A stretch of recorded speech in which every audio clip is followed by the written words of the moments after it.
The Action Line on FM 101.9 and AM 1450 Murfreesboro, FM 100.5 Smyrna. Listen and watch at WGNSradio.com. And now joining us in studio, we have Bill Steber, veteran photojournalist and MTSU alum. Tell us about your photography, first of all.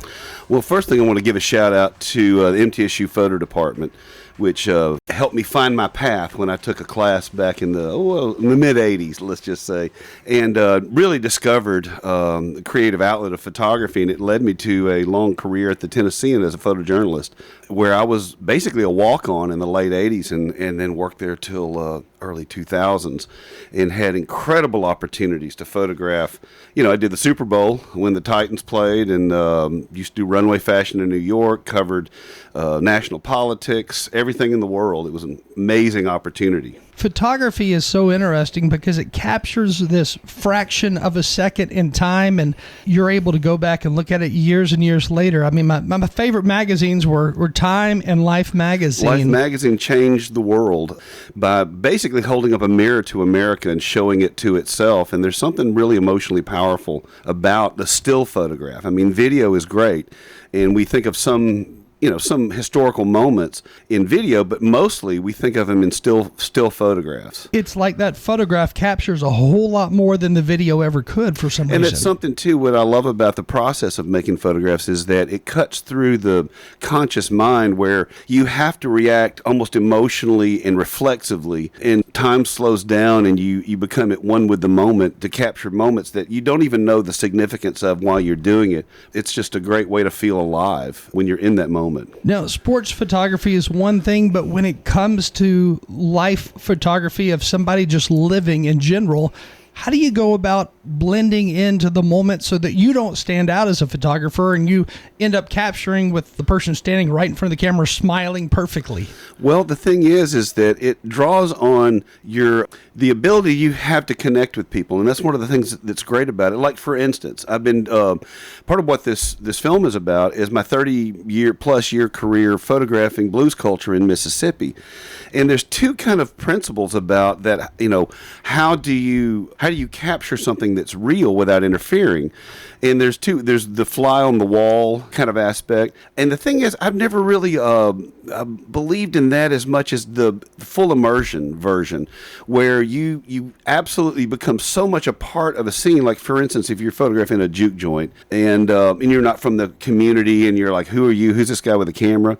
You become friends with everybody. You smile, you laugh, you dance, you buy somebody a drink, and you just become like, oh, they forget about you. Yeah. And then people will reveal themselves in honest ways that you can get some really beautiful moments. And that's been my goal for all these different years, like with this film. Yeah. You know, some of the best photographs I've ever seen of just people in their setting, in their realm where they're living, are the ones taken with a 35 millimeter up close and personal. Yep. The key is human connection. I mean, the thing is, you have to have the technical skills to know what you're doing, but the real key is the emotional connection, the making people feel comfortable, no matter who they are, whether they're in politics or anything. You know, you have to really connect. You find that something within yourself that connects with that person, and everybody has connections. Now, what's amazing to me is when you're photographing over the years, when you look back at different pictures, you're photographing somebody who is getting ready for some big moment. They're about to go on stage, whatever it is. But when you look at the photo, it looks like you're in the room with them, maybe a foot away from their face, but yet you're able to capture it. Yeah, and that is the beautiful thing, and that's one of some of the most enduring photographs are not necessarily the big moment, but it's like that candid moment. The one beforehand. It's actually one of the great photographers of all time, Henry Cartier-Bresson, who was the first master of the 35 millimeter starting in the 20s. He captured what he called the decisive moment, and you would think that that's the moment of peak action. It's not. It's the split second before peak action. It's the moment that's filled with anticipation, so you can feel what's about to happen. and it almost makes you catch your breath. It's that in-between slice of time. That fear on that person's face before they walk out on stage. Right, exactly. Interesting. Yeah, yeah. So this film that's going to be displayed at MTSU, tell us, how do we go about seeing it, and what's the title of it? The title of it is called Deep Roots, and that's the same title as the lifelong exhibit. I mean, the 30-something years of work that I did in Mississippi. Is this all on the Delta? Roughly so. It's really the whole state of Mississippi and blues culture and all the cultural institutions that led to the creation of blues, which is statewide, but most of it is in the Delta. So a few years ago, I had a massive exhibit at the Baldwin Gallery at MTSU.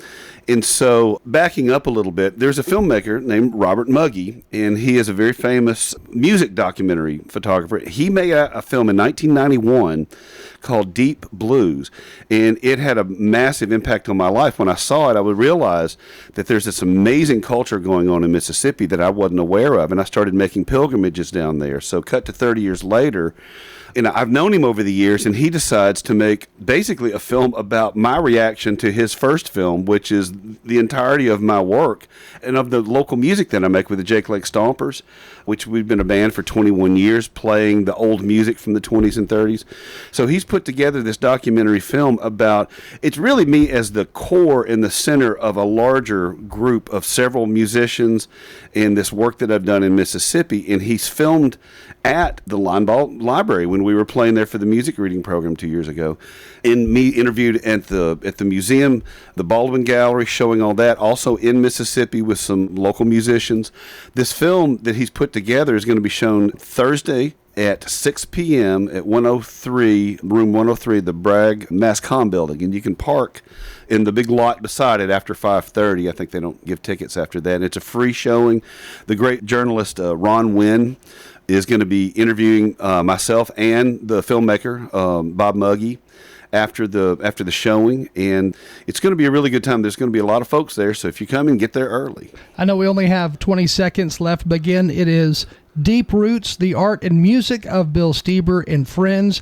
And again, you can learn more just by Googling that and MTSU online. Well, thank you for joining us this morning. Thank you so much for this opportunity.